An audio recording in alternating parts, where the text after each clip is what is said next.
Hey, what's up guys? Pat Burke. This is False Grips Training Program session number 4.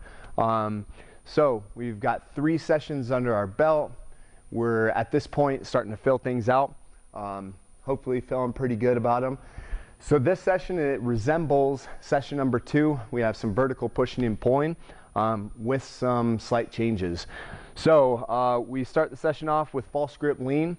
The important note here today is that in previous sessions we were straightening our fingers and having them off of the false grips, and hopefully you guys were taking a pretty easy lean. Easy meaning I'm not leaning back very far.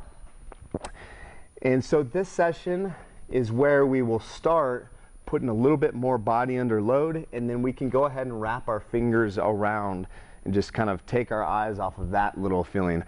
So we're just leaning here and we're working on straightening the elbows out. It's not a necessity that you fully extend the arms. I still want to make sure that we're confident in the grip, meaning it's not slipping off and not feeling unconfident.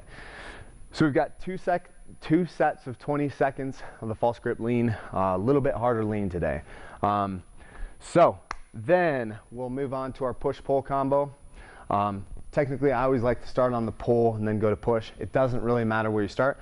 We're gonna do 3 sets of a false grip, chin over ring hold with a negative, and then, so what is it? 3 sets of 5 seconds at the top, and then 5-second negative, and then 3 sets of tempo banded ring dips.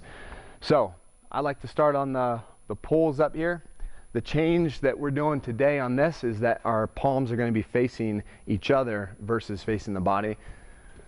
And so it's going to be a hold at the top, 2, 3, and then a negative. Every time that we hold at the top and then do a negative, that's a repetition. I think I said 5 seconds. It's actually 3 seconds at the top. Slightly embarrassing, but session number 4. So we have a, holy cow, 3 seconds at the top. 3s and 5s. All right, 3 seconds at the top, 3-second negative. Yeah, it's not too long. So 3 seconds top, 3-second negative, 5 times. Every time that you go hold and then negative is a repetition. You'll do 5 of those. Then you might notice this band hanging from the false grips. And so we want to use the bands for the tempo banded ring dips.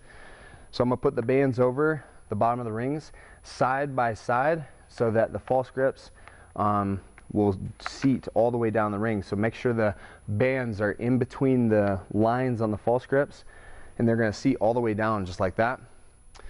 And so our tempo dips are going to be this hold at the top.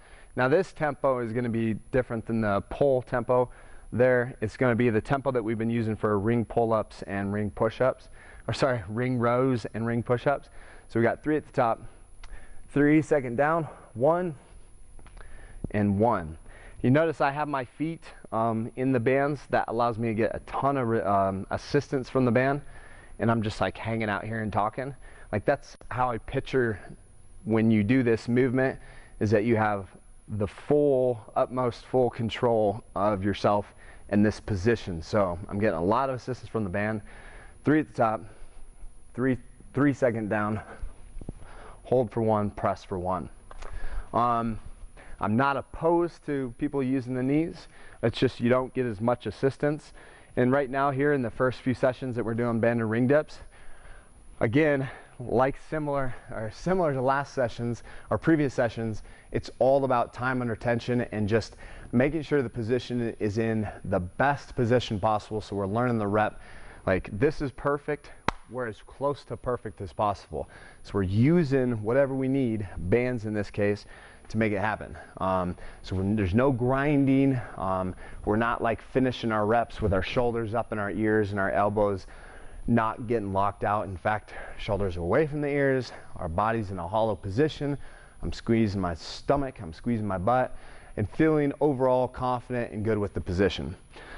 So 5 to 8 reps here, 5 reps there, 3 sets going back and forth, rest is needed, feel good about it. And so the final thing that we do today on this session is going to be the toe assisted muscle up, but see, I'm like throwing all kinds of changes at you guys, except it's going to be just transition only. So I'm cutting out the dip and then descending out below the ring. So we're just staying right here in the transition. So what that looks like is, so the bottom of the dip to the top of the pull, roughly. Bottom of the dip to the top of the pull. 3, 4, and 5. You'll notice my eyeballs stay forward, my torso stays upright. I'm not kipping my hips up to the sky and then trying to use some sort of whipping momentum. We're thinking about strict muscle ups. So I'm thinking about keeping tension on the rings. I obviously have a false grip right here in the bottom. My hips are underneath the rings, eyeballs straight forward. I keep on saying that's a huge cue. Keep your eyeballs forward, pull to press. So you might notice too, there's a little bit more speed, and I think that's in my notes, is to go to the bottom, take it down slowly, and with just a slight amount more speed coming up. And that, right now we're practicing pull to press. Pull to press over the top. And you kind of need speed. Like, it's not really something that can be done super slow. So that's why, and so notice it's not body kipping and hips. I will never, well, I won't say I won't ever use, but we're not using the hips. It's just simply pull to press. So we're doing transition only. And then the core that we're doing today, to superset with the transition, is ab mat sit-ups. Just want to sit up nice and tall, do them somewhat explosively, and I think it'll be helpful.